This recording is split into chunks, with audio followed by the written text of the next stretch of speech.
Hi, this is Ebberts Zucker, and on behalf of Dan Ebberts, this is a quick tutorial on a few strategies when dealing with parented layers.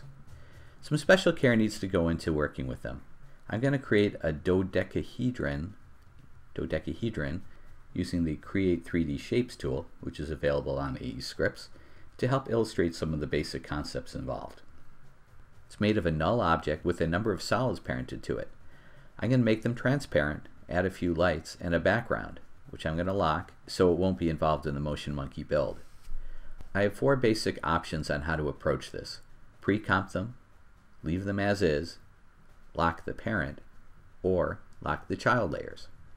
We've included a few new features in Monkey Tools pre-build section to help with this, but you can also do it by hand.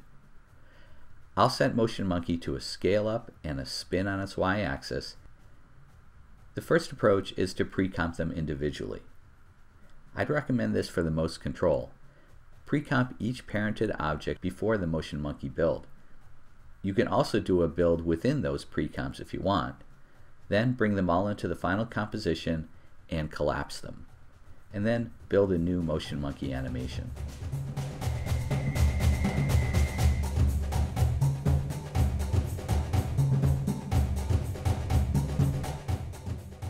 The second option is to leave it as is, everything unlocked during the build.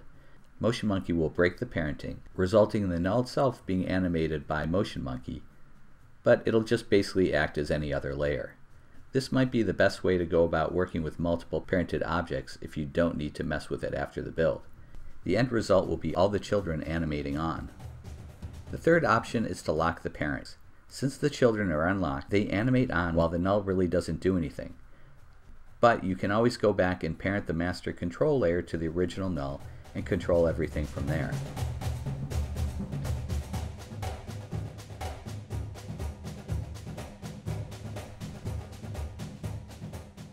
The last is to lock the child layers. Since MotionMonkey doesn't manipulate locked layers, the end result will be the object animating on as a whole.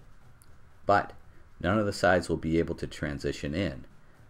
So if you want the object to dissolve in, you have to do that manually by unlocking the child layers and keyframing that.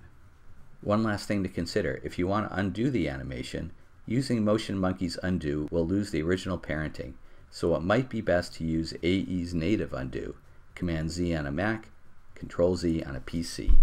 If you're working in Element, a group null will need to be generated for each group, and then the original element layer will need to be locked.